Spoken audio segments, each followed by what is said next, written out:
오늘 우리가 함께 받을 말씀 제가 봉독합니다. 오늘 말씀은 창세기 28장 1절에서 22절까지의 말씀입니다. 창세기 28장 1절에서 22절까지의 말씀입니다.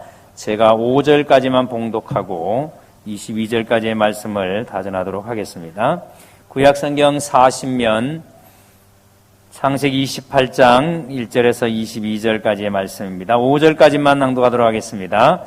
이삭이 야곱을 불러 그에게 축복하고 또 당부하여 이르되 너는 가나안 사람의 딸들 중에서 아내를 맞이하지 말고 일어나 밧단 아람으로 가서 네 외조부 브두엘의 집에 이르러 거기서 네 외삼촌 라반의 딸 중에서 아내를 맞이하라. 전능하신 하나님이 내게 복을 주시어 내가 생육하고 번성하게 하여 내가 여러 족속을 이루게 하시고 아브라함에게 허락하신 복을 내게 주시되 너와 함께 내 자손에게도 주사 하나님이 아브라함에게 주신 땅 곧 내가 거류한 땅을 내가 차지하게 하시기를 원하노라. 이에 이삭이 야곱을 보내매 그가 밧단 아람으로 가서 라반에게 이르렀으니 라반은 아람 사람 브두엘의 아들이요 야곱과 에서의 어머니 리브가의 오라비더라. 아멘. 말씀에 큰 은혜 되시기 바랍니다. 이제 우리 할렐루야 성가대에서 내 삶의 모든 순간 제목을 하나님께 찬양드리겠습니다.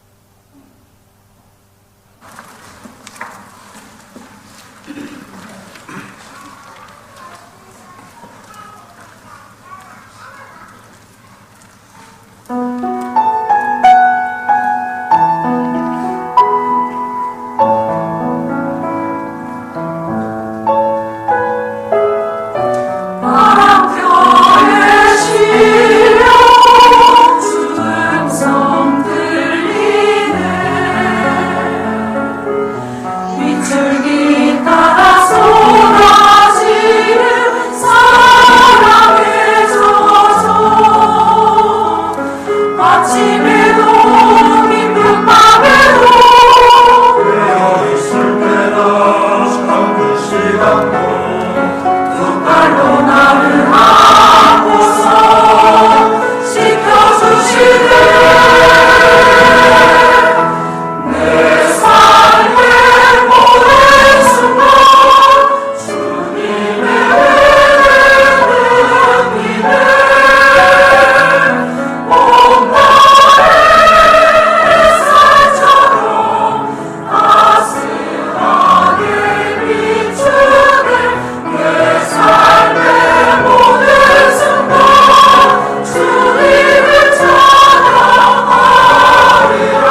인사합니다. 잘 나오셨습니다.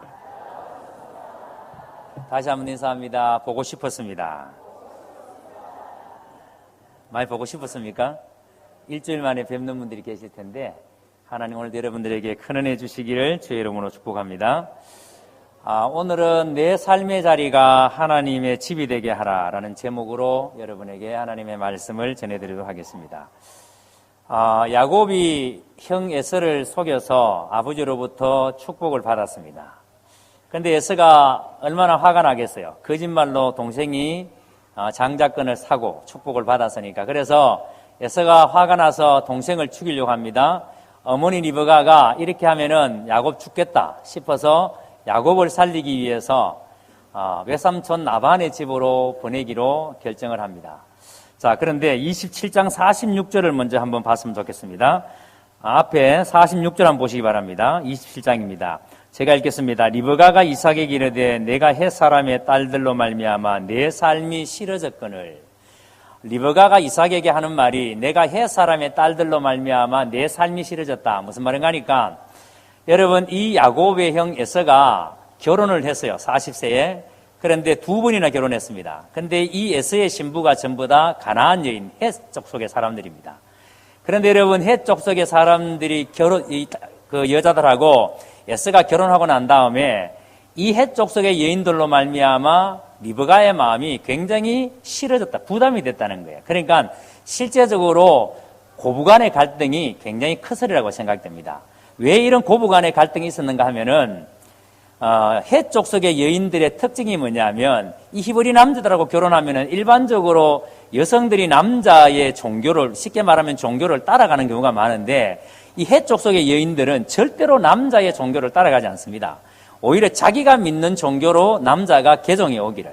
그래서 강력한 힘을, 영향력을 미쳐서 남편에게 더 이상 당신이 히브리의 신 야훼를 믿지 말고 우리 신 믿어라. 이렇게 해서 남자들을 전부 다 자기가 믿는 신으로 믿도록 그렇게 이제 바꿔버리는 거예요.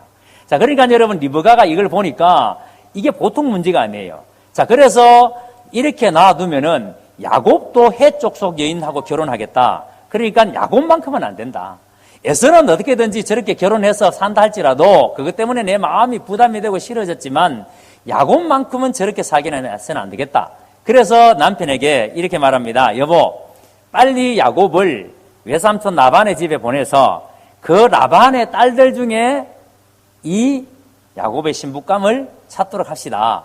그래서 이 이야기를 쭉 하니까 이 이삭이 들어보니까 아내의 말이 상당히 설득력이 있습니다. 자, 여러분, 이 말이 여러분 듣기에는 설득력이 있나요, 없나요?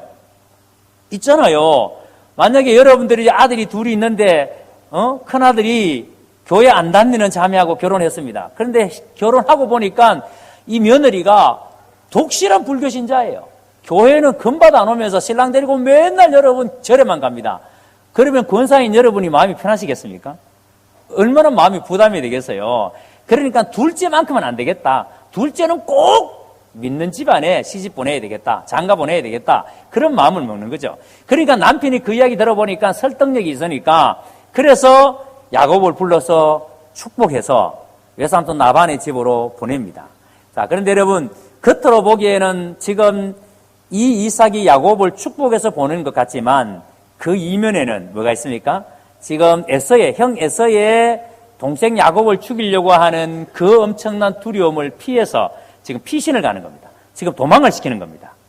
자, 그래서 야곱이 아버지로부터 축복을 받고 지금 이제 외삼촌 라반의 집으로 가는데 그런데 지금 이렇게 이야기하는 모든 상황을 6절에 보세요.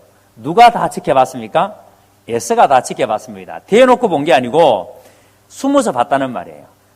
이렇게 보니까 지금 아버지 어머니가 야곱을 축복하고 야곱에게 하는 얘기를 들어보니까 지금 아버지 어머니는 내가 헷 족속의 여인과 결혼한 것에 대해서 굉장히 못마땅해 하시는구나. 지금 우리 아내들에 대해서 우리 부모님들이 굉장히 지금 마음이 못마땅해 하시는구나. 이걸 알게 됐습니다. 자, 그래서 8절에 보세요. 뭐라고 하는지 보세요. 8절 제가 했습니다. 에서가 또 먼저 가나안 사람들의 딸들이 그의 아버지 이삭을 기쁘게 하지 못하는지라. 자기가 봐도 지금 이 헷 족속의 여인들이 자기 아내들이 지금 아버지, 부모님들의 마음을 기쁘게 못한다는 것이 보여져요.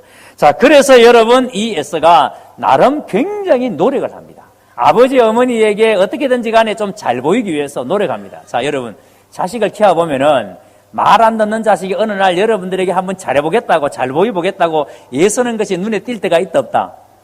있죠. 있는데 문제는 여러분, 열심히 하려고 하는데, 잘해보려고 하는데, 그 하는 일들이 전부 다 뭐예요? 부모님의 마음에 별로 와닿지 않는 일들이에요. 못마땅한 일들이에요. 무슨 말인가 하니까 지금 에서가 열심히 하기는 하려고 하는데 부모님의 마음을 한번 사보겠다라고 열심히 노력은 하는데 부모님이 지금 무엇을 원하는지, 부모님의 마음을 얻기 위해서는 어떻게 해야 되는지, 부모님의 마음을 돌리기 위해서는 어떻게 해야 되는지에 대해서 이거 도무지 감을 못 잡는다는 거예요. 한마디로 말하면 에서는 영적인 감이 하나도 없다는 거예요. 어떻게 해야 아버지의 마음을 돌릴지, 어머니의 마음을 돌릴지에 대해서 감이 없다는 겁니다. 분명히 여러분, 에서가 노력하지 않는 게 아니에요. 노력을 했어요.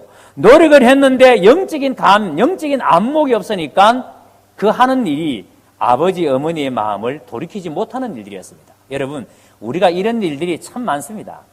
내가 교회에 나와서 한번 잘해보려고 하는데, 내가 교회에 나와서 어떻게든지 한번 잘해보려고 애를 쓰는데, 그런데 그 하는 일이 때로는 여러분 오히려 가만히 있는 것이 더 나을 때가 있어요.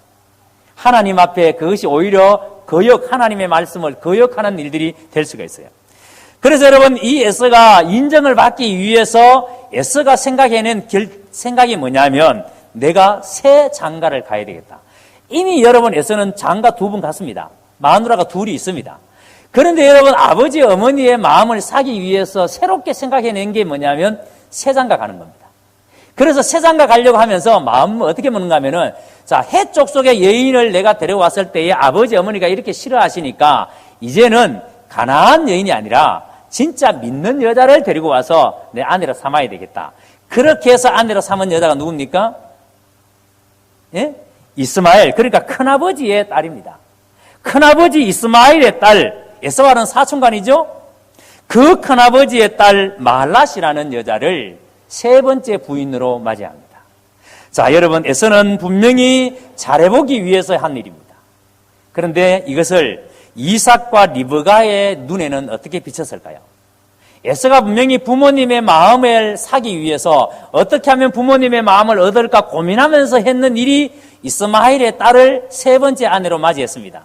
이걸 이삭과 리브가가 어떻게 받아들였을까요? 자, 보세요. 이삭하고 이스마엘과 에서는 어떤 장자들이었어요. 그런데 이스마엘은 이삭과는 이복 형제 관계이지만 장자예요. 자, 그런데 에서는 야곱의 친형이에요. 장자들이에요. 상속권이 있는 사람들이에요.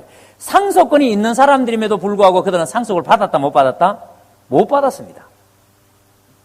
자, 그리고 여러분, 어디든 간에 이 두 사람, 그러니까 이삭과 야곱은 동생들이에요.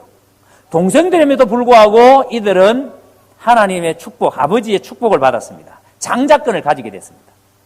자, 그러니까 여러분, 아버지 이삭의 입장에서 봤을 때에 에서가 하는 이러한 행동들이 이렇게 생각한 거죠. 이거 끼리끼리 노는구나.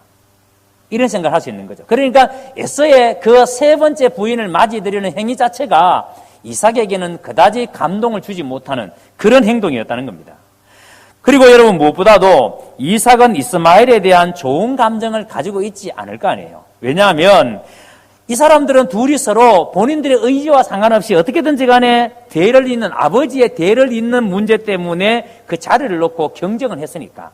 그러니까 이삭은 이 이스마엘에 대해서 그다지 좋은 감정을 가지고 있지는 않았습니다. 그리고 무엇보다도 이삭은 한평생 동안 일부일처 오직 이삭의 부인은 누구였다? 리브가 한 사람밖에 없었어요. 근데 여러분, 지금 에서는 세 번째 아내를 맞이하니까 이삭의 입장에서 보면은 이게 뭐예요? 이건 뭐 한량도 아니고 이놈이 도대체 이거 장가를 10번씩이나 가고 이런 생각 안 들겠습니까? 한평생 한 여자만 살았던 이삭의 입장에서는 세 번째 부인을 드리는 이삭의 에서의 삶이 그다지 여러분 탐탁지가 않았을 것입니다. 자, 이렇게 야곱은 아버지의 이삭의 축복으로 외삼촌 라반의 집으로 여하튼 출발을 합니다. 겉으로는 아버지의 축복 속에 출발하지만 내용으로는 형 에서의 그 죽이려고 하는 그 두려움을 피해서 지금 도망을 가는 겁니다. 자, 그런데 여러분, 이 야곱이 지금 외삼촌 라반의 집에까지 가는 이 거리가 만만한 거리가 아니에요. 요즘이야 여러분 교통이 좋아서 비행기를 타고 가든 기차를 타고 가든 뭐 차를 타고 가든 하면 되지만, 이 당시에 여러분 지금 이삭의 가족이 살던 데가 브엘세바입니다. 브엘세바는 우리가 지도도 여러 번 봤지만 이 브엘세바는 남방 네게브 지역에 있는 도시잖아요. 자, 그런데 이 브엘세바에서 외삼촌 라반이 살고 있는 곳은 하란이잖아요. 하란의 밧다나라는 곳이에요. 하란의 안에 있는 하란이라는 지역에 있는 밧다나람, 그러니까 아브라함의 고향이잖아요. 거기까지 지금 가야 하는데 이 거리가 무려 1000km입니다. 1000km. 여러분, 그 당시에 교통수단이라고는 기껏해봐야 낙타 아니면은 뭐 나귀, 이게 전부 다인데 여러분 그걸 가지고 그걸 타고 1000km를 간다고 하면 생각해봐요. 그 길이 얼마나 고달프겠습니까? 그래서 이렇게 교통이 발달되지 않는 상황에서 1000km를 가야 하는데, 이렇게 야곱이 밧단 아람을 향해서 가는 길에 베델의 한복판에서 이제 쉬게 됩니다. 그러니까 우리 식으로 말하면 이제 노숙을 하는 거예요. 노숙을. 뭐 집이 있거나 이런 것도 아니에요. 그냥 여러분 길을 가다가 광야니까 집도 없고 어느 한 장소에서 이젠 더 이상 너무 피곤하니까 짐승들도 피곤하고 자기도 피곤하니까 이제 여기서 오늘 밤 지내고 가자. 근데 거기가 어디냐면 베델이라는 곳이에요. 여러분, 이 브엘세바에서 베델까지는 약 한 100km 정도. 그러니까 남자가 짐승을 먹으러 갈 때 한 2일에서 3일 정도가 걸리는 거리인데, 그런데 이 베델의 어느 한 곳에서 이제는 쉬게 됩니다. 자, 그리고 이 야곱이 한 돌을 주워다가 베개를 삼습니다. 야, 목사님, 돌 그거 베개 어떻게 잠을 잡니까? 근데 우리나라 옛날에요, 어른들이 여름에 뭐라 그러죠? 살비상 위에, 나루에 뭘 베고 잡니까? 목침 비고죠, 목침 비고. 나무 한 개 뚝 잘라가지고 베고 자잖아요. 그것처럼 이 팔레스타인에서 유목민들은요, 돌을 베개로 삼고 쉬거나 잠을 청하는 경우가 아주 흔한 일이죠. 이거는 뭐 아주 그냥 흔한 일이에요. 그러니까 야곱이 지금 돌 하나를 주워서 베개 삼아서 잠을 자는데, 그런데 그 잠에 꿈을 꿉니다. 그리고 그 꿈 가운데 환상이 보여요. 자, 12절을 봅니다. 12절 제가 읽습니다. 꿈에 본적 사닥다리가 땅 위에 서 있는데 그 꼭대기가 하늘에 닿았고, 또 본적 하나님의 사자들이 그 위에 오르락 내리락 하고. 자, 여러분, 환상 가운데 환상의 내용이 뭐냐면 사닥다리가 보입니다. 근데 이 사닥다리는요, 두 사람이 왕복할 수 있는 사닥다리라고 원문에 보면은 한 사람이 일방통행할 수 있는 사다리예요. 그러니까 좁은 사다리를 말해요. 좁은 사다리가 하늘로 닿았는데 거기에 누가 오르락내리락 거린다? 천사가 오르락내리락 거리고 있습니다. 그런데 여러분, 더 놀라운 것은 그 사다리 위에 누가 서 계십니까? 하나님이 서 계세요. 하나님이 그 사다리 위에 서 계시는데, 그 하나님께서 야곱에게 뭐라고 말씀하시는가는, 지난날 하나님께서 아브라함에게 하셨던 그 말씀을 똑같이 반복하십니다. 하나님이 아브라함에게 하셨던 땅에 대한 약속, 자손에 대한 약속, 열방의 축복에 대한 약속을 야곱에게도 똑같이 그 사닥다리 위에서 하나님이 야곱에게 말씀하십니다. 여러분, 지금 보세요. 야곱은 형 에서가 자기를 죽이려고 한다는 말 때문에 겁이 나서 지금 도망가고 있는 중이에요. 밧단 아람 외삼촌 라반의 집으로 도망가고 있는 중입니다. 분명히 여러분, 지금 이 꿈의 환상 가운데 하나님이 야곱에게 땅에 대한 약속을 주셨지만 야곱은 지금 도망가는 중이에요. 그가 무슨 여러분 땅에 대한 이 생각을 가질 수 있겠습니까?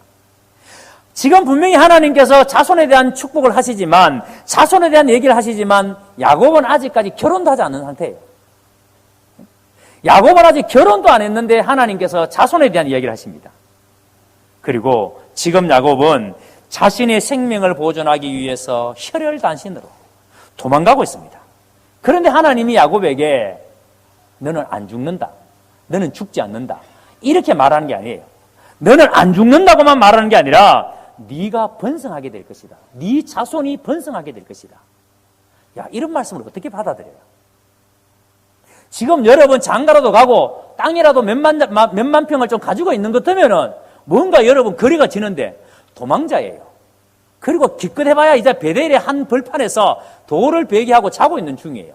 그런 야곱에게 하나님께서 땅에 대한 약속을 하시고 자손이 번성케 하신다는 약속하시고 너로 말미암아 너의 자손을 말미암아 열방이 복을 받게 될 것이라는 이런 말씀을 하시는데 야곱이 이 말씀을 어떻게 믿을 수 있느냐는 거예요.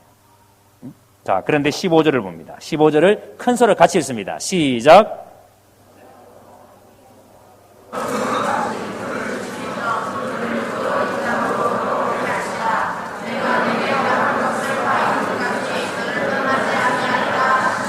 자, 여러분 다시 말씀드립니다. 야곱이 지금 도망가고 있는 중이라 그랬어요.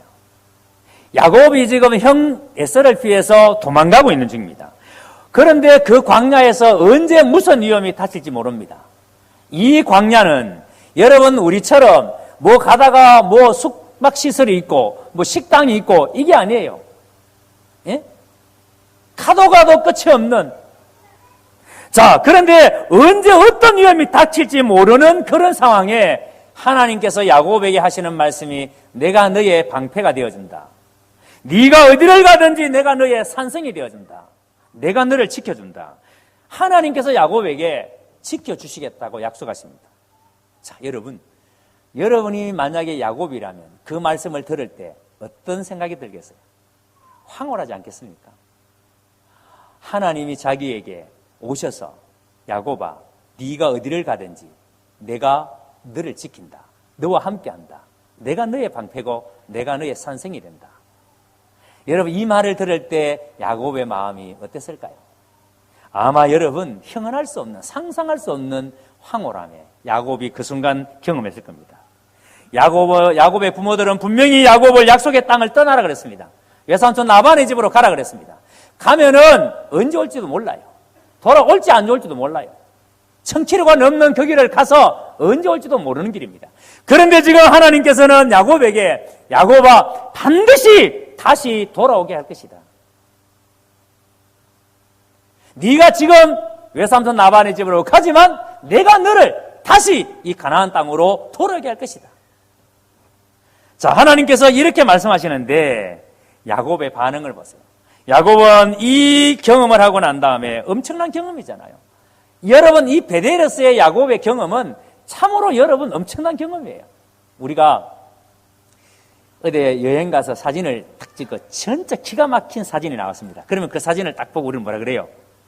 인생샷이라고, 인생샷. 야, 오늘 인생샷 한 건졌다. 이런 말 하죠. 인생에 다시 올 수 없는 엄청난 경험. 야곱이 지금 여러분 이 베델에서 그 경험을 하는 겁니다. 다시는 경험할 수 없는 어마어마한 인생 경험을 지금 야곱이 이 베델에서 합니다. 그리고 야곱이 이 경험을 하고 난 다음에 16절을 봅니다. 반응을 보세요. 야곱이 잠이 깨어 이르되 여호와께서 과연 여기 계시거늘 내가 알지 못하였도다. 잘 보셔야 됩니다. 야곱이 일어나서 하는 반응이 하나님이 내 곁에 계셨는데, 하나님이 지금까지 내 곁에 계셨는데, 하나님이 지금 나를 인도하고 계셨는데 나는 지금까지 그것을 몰랐다라는 고백이에요. 여러분, 지금 여러분들이 교회를 다니시고 예수를 믿는다고 말씀하시면서 이 하나님이, 우리가 믿는 그 하나님이 내 인생 가운데 얼마나 깊이 개입하셔서 나와 함께 하시고 지금까지 임마누엘의 하나님, 나와 함께 하시는 하나님, 여러분들은 그 하나님을 어떻게 경험하셨나요? 내가 너희를 떠나지 아니하리라. 내가 너희를 버리지 아니하리라. 하신 말씀이 정말 여러분들이 하나님의 말씀으로 믿고 그 하나님이 내 인생 가운데 지금까지 함께 주셨다. 여기까지 하나님이 나를 도우셨다. 이 고백이 여러분들에게 정말 있습니까? 근데 야곱은요, 그걸 몰랐대요. 지금까지 몰랐대요. 야곱은 분명히 하나님을 믿는 사람이었습니다. 야곱은 분명히 하나님을 믿고 있는 사람이에요. 그런데 지금까지 그 하나님이 자기 곁에 있는 줄을 몰랐답니다. 지금까지 그 하나님이 자기를 인도하는 줄을 야곱이 몰랐답니다. 그런데 이 베델에서 하나님이 지금까지 내 곁에 계셨구나. 하나님이 지금까지 나를 인도하셨구나. 이걸 깨달았다는 거예요. 여러분, 이 말씀이 여러분의 마음에 와닿습니까? 존 올트버그라는 목사님이 계시는데요. 이 올트버그 목사님이 쓰신 책 가운데 이런 현상, 그러니까 분명히 하나님이 나와 함께 계시고 분명히 하나님이 내 곁에 계시는데 우리가 알아차리지 못하는, 우리가 알지 못하는 이런 현상을 가리켜서 영적 방심이다, 이렇게 표현해 놨습니다. 영적 방심. 지금 여러분, 우리는 하나님이 분명히 내 곁에 계시는데 내가 알아차리지를 못합니다. 하나님이 지금 나를 인도하시는데 알아차리지 못합니다. 자, 그래서 여러분 보세요. 알아차지를 못하니까 야곱은 지금까지 어떻게 살았습니까? 언제나 자기 꾀로 살았습니다. 얼마나 잔머리 잘 굴는지, 어떻게 하면 이 축복을 자기가 받을 수 있는지 잔머리 굴립니다. 그래서 몸에 털 붙이고 팥죽 까가지고 형 속이고 자기 잔머리로 사, 잔머리로. 하나님이 자기 곁에 있다는 사실을 여러분 이것을 알지 못하니까 자기 머리를 가지고 살려고 합니다. 오늘날 여러분, 우리가 신앙생활 하면서 이렇게 살려고 하는 사람들이 의외로 많이 있습니다. 하나님이 나를 인도하시는데, 하나님이 지금 내 곁에 계시는데 자꾸 내 지식, 내 경험, 내 생각 가지고 살려고 합니다. 지금 야곱이 그렇게 산 거예요. 지금까지 그렇게 살아온 거예요. 그런데 지금 이 베델에서 이제야 알았다는 겁니다. 하나님이 지금까지 내 곁에 계셨군요. 하나님이 나를 인도하고 계시는군요. 그래서 17절을 보세요. 야곱이 뭐라고 하는지. 이에 하나님이 과연 여기 계시거든, 하나님이 지금까지 나와 함께 계신다는 사실을 야곱이 알았을 때, 그 야곱이 이에 두려워하여 이르되 뭐하다? 두렵도다. 이곳이요, 이것은 다름 아닌 하나님의 집이요 하늘의 문이로다. 야곱이 여러분 이렇게 하나님을 경험하고 난 다음에 두렵도다, 이곳이요. 왜 여러분 그 베델이, 왜 여러분 그 장소가 왜 그렇게 두렵습니까? 무엇 때문에 이곳이 그렇게 두렵습니까? 그것은 이사야가 하나님을 만났을 때에 뭐라 그랬습니까? 나는 입술이 부정한 자다, 나는 화로다, 나는 망하게 되었도다. 자기 자신을 거룩하신 하나님 앞에 자기 자신을 발견했을 때에 얼마나 자기가 죄악 가운데, 얼마나 자기가 하나님 앞에 죄악이 관영한 자인가, 도무지 고개를 들 수 없는, 그래서 자기는 입술이 부정한 자라고 했던 그 이사야의 고백처럼 베드로가 예수님을 만났을 때에 주님, 나를 떠나십시오, 나는 죄인입니다 라고 했던 것처럼 지금 야곱이 거룩하신 하나님을 만났을 때에, 거룩하신 하나님을 만나고 보니까 얼마나 자기가 지금까지 거짓 욕망, 그 거짓 삶, 이기적인 야망 가지고 살아왔는지 적나라하게 자신이 누군지를 알게 된 겁니다. 자신이 누군지를 보게 된 겁니다. 여러분, 이것이 하나님의 말씀 앞에 서는 자의 특징이에요. 우리가 진짜 하나님의 말씀 앞에 서면 내가 누군지가 정확하게 보입니다. 그래서 야곱은 하나님 앞에서 자기를 보았기 때문에 두려운 거예요. 그래서 두렵도다, 이것이요. 그래서 야곱은 이 두려움 가운데서 뭐라고 고백합니까? 17절에 이곳이요, 이것은 다름 아닌 하나님의 집이요 하늘의 문이로다. 하나님의 집, 하늘의 문이라고 합니다. 여러분, 이것은 야곱이 사닥다리를 봤기 때문에 이 사닥다리가 바로 하늘에 들어가는 문이라는 겁니다. 거기 하나님이 서 계시니까. 야곱이, 여러분, 이 베델에서의 이 경험, 여러분, 이 야곱이 광야에서 했던 이 경험은 어마어마한 경험이죠. 그리고 여러분 보세요. 야곱이 베델에서 이 경험을 하기 전까지의 이 베델은 그냥 아무 평범한 곳이에요. 우리로 말하면 그냥 여러분 지나가는 곳이에요. 그 길을 가다가 그냥 지나가는 어느 곳이에요. 그냥 여러분 아무런 의미가 없는 곳이에요. 그런데 지금 야곱이 이 잠에서 깨어나서 여러분 이 고백을 했을 때 이 자리는 그냥 평범한 자리가 아닙니다. 지금 이 베델은 야곱에게 있어서는 이제는 특별한 자리가 되었습니다. 그 자리는 야곱에게는 두려운 자리가 됐습니다. 그래서 저는 이 야곱의 고백을 보면서 이런 생각을 합니다. 이게 예배자의 고백이구나.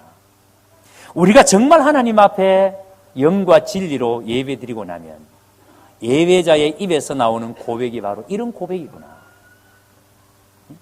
우리가 하나님 앞에 영과 진리로 하나님 앞에 진심으로 예배드리고 나면 우리가 하나님 앞에 할 수 있는 고백이 바로 이런 고백이구나. 우리가 이 예배를 통해서 하나님을 만난다면 하나님이 나와 함께 하시며 하나님이 나를 지키시며 끝까지 하나님이 나를 당신의 나라로 인도하신 분임을 깨닫는다면 우리도 이 야곱처럼 이곳이 바로 하나님이 계시는 하나님의 집이군요. 이곳이 하나님의 전이군요. 이 고백을 할 수 있을 것이라고 저는 믿습니다. 오늘 여러분들이 이 예배를 통해서 여기가 하나님의 집이군요. 여기가 하나님의 전이군요. 이런 고백이 일어날 수 있게 되기를 주의 이름으로 축복합니다. 그래서 여러분 야곱이 잠에서 일어나서 하나님을 만난 이곳에서 일어나자마자 제일 먼저 한 일이 뭐예요? 자기가 베고 잤던 그 돌. 자, 여러분 베개 삼아서 베고 잔 돌이니까 큰 돌이겠습니까? 그런데 이 돌을 눕혀서 베고 잤다면 이 돌을 이제 똑바로 세웁니다. 자기가 잤던 그 자리에 그 돌을 세워서 그리고 그 돌 위에 기름을 붓습니다. 자, 여러분 이렇게 하는 이유가 뭐냐면 야곱은 자기가 베고 잤던 그 돌을 그게 제단이라는 거예요. 그리고 자기가 베고 잤던 그 돌을 제단을 만들고 그 제단에 하나님 앞에 뭘 붓습니까? 기름을 붓습니다. 제단 위에 기름을 붓습니다. 그리고 야곱은 그곳 이름을 뭐라고 짓죠? 베델이라고 짓습니다. 이것은 바로 벳엘로임, 하나님의 집이라는 뜻입니다. 야곱은 자기가 잤던 그 자리를 하나님의 집이라고. 하나님의 집이라고. 여러분, 이 일 이후에 야곱이 여기를 베델이라고 하고 난 이후에 이스라엘의 선조들은 삶에서 가장 중요한 예배의 처소가 바로 이 베델이 됩니다. 야곱이 만났던, 하나님을 만났던 그 자리. 저는 오늘 우리가 드리는 이 예배의 자리, 바로 여기가 우리의 베델임을 저는 믿습니다.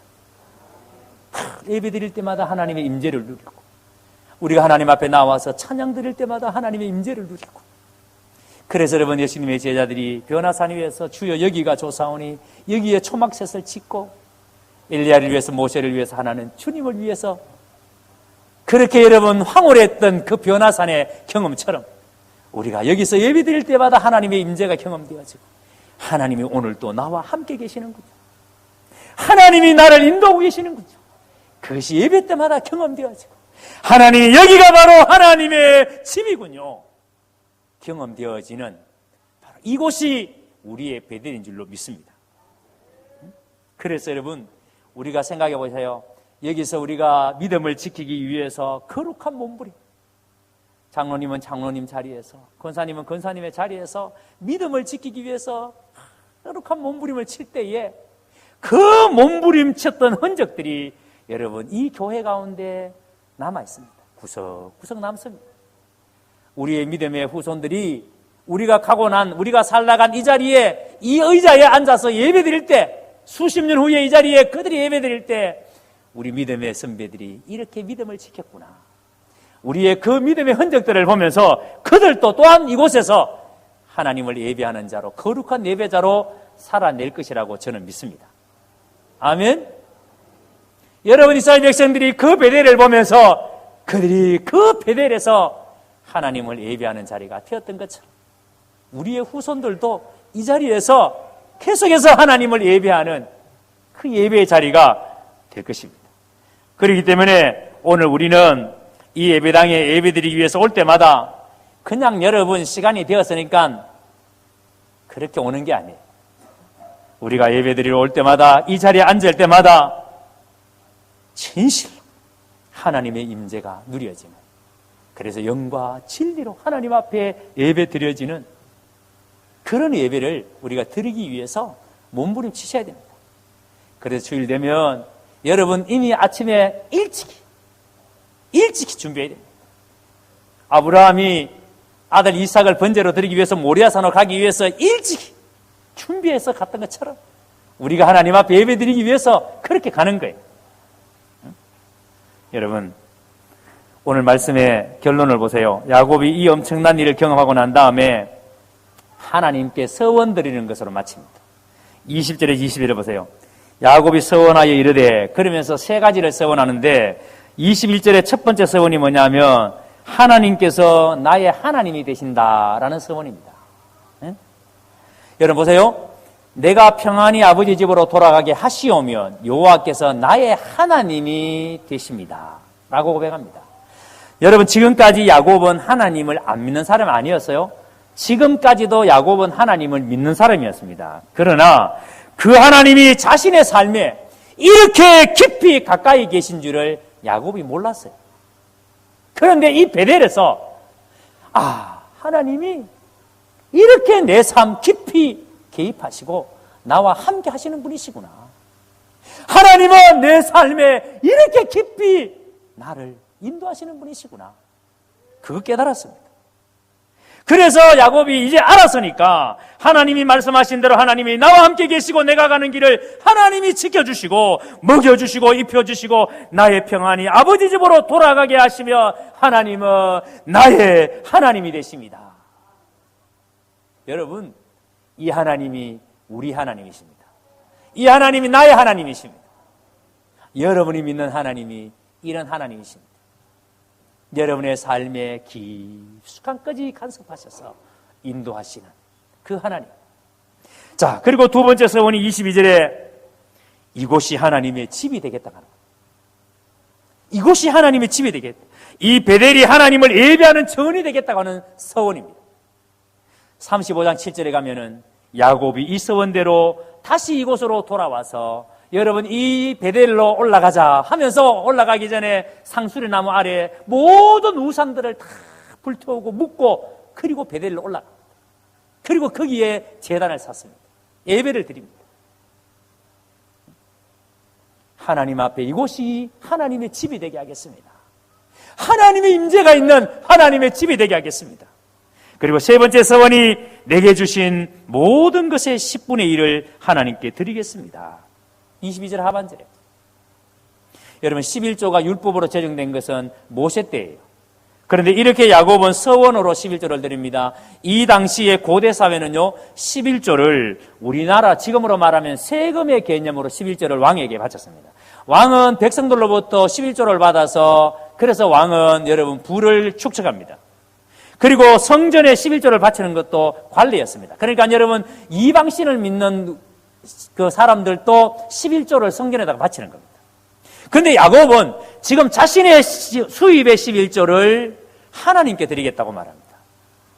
왜 이런 고백을 할까요? 왜 야곱이 이런 서원할까요? 지금까지 야곱은 어떤 사람이었습니까? 빼앗는 사람이었습니다. 팥죽 한 그릇 가지고 형에게 장자권을 빼앗았고요. 거짓말로 축복권 빼앗았고요. 지금까지는 야곱은 철저하게 빼앗는 삶을 살았습니다. 자기의 꾀로 살았던 사람입니다. 그런데 이제는 야곱이 주는 자의 삶을 살겠다라는 고백입니다. 나는 이제부터 주는 자의 삶을 살겠습니다. 마치 여러분 삭개오가 예수님 만나고 난 다음에 무슨 고백했습니까? 주님, 내가 만약에 다른 사람의 것을 토색한 일이 있다면 내가 그 사람에게 4배로 갚겠습니다. 내 재산의 반을 팔아서 가난한 사람들에게 나누어 주겠습니다. 예수님을 만나고 난 다음에 변화된 모습입니다. 지금 야곱이 하나님을 만나고 보니까 그렇구나, 내가 잘못 살았구나. 내가 하나님을 경험하고 보니까 내 삶이 참 잘못되었구나. 그래서 하나님 앞에 11조를 드리겠습니다. 지금까지는 내가 뺏는 자의 삶을 살았지만 앞으로는 주는 자의 삶을 살겠습니다. 이 고백을, 이 서원을 야곱이 하나님께 드립니다. 성도 여러분, 오늘 이 말씀을 여러분에게 어떻게 적용하시겠습니까? 이 말씀을 들으시면서 하나님께서 여러분 각 사람에게 주시는 하나님의 음성이 무엇이에요? 여러분은 하나님을 이 예배 가운데 만나시면서 감격이 있으십니까? 찬양 드리면서 하나님 앞에 나와 예배 드릴 때마다 하나님의 임재가 누려지는, 하나님이 나와 함께 계시는군요. 하나님이 내 삶 가운데 이렇게 깊이 개입하셔서 나와 함께 하시는군요. 그 고백이 있을 때마다 여러분의 삶의 자리, 여러분이 살아가는 그 삶의 현장이 하나님의 집, 하나님의 성전이 되게 해야 합니다. 그 야곱의 고백. 이것이 오늘 우리의 고백이 되어야 합니다. 그래서 여러분, 내가 살고 있는 삶의 자리, 그것이 직장이든, 그것이 여러분 어디든, 가정이든 어디든, 내가 살고 있는 그 삶의 자리가 바로 여러분 예배의 자리가 되게 해야 합니다. 하나님의 집이 되게 해야 합니다. 하나님이 여기도 계신다라. 하나님이 지금 이 자리에 나와 함께하고 계신다라. 야곱이 그 베델의 광야에서 돌을 베고 잘 때 하나님을 만났을 때에 하나님이 여기도 계시는 겁니다. 하나님이 지금까지 나와 함께 계셨군요. 그것을 깨달았던 것처럼 여러분이 살아가고 있는 그 삶의 자리가 예배의 자리가 되게 하십시오. 그래서 절대 여러분의 삶의 자리를 쉽게 생각하지 마세요. 적당하게 대충 살려고 하지 마십시오. 편하게 살려고도 하지 마십시오. 아무렇게 살려고 하면 안 됩니다. 내가 살고 있는 그 자리에 하나님이 계신다는 것. 내가 살아가고 있는 그 삶의 현장에 하나님이 지금 내 곁에 계신다는 사실을 한순간도 잊지 마셔야 됩니다. 내가 서 있는 그 자리에 하나님이 서 계신다는 것을 우리가 알고 반드시 내 삶의 자리가 하나님의 집이 되게 하는 거룩한 은혜가 여러분들에게 있기를 주님의 이름으로 축원합니다.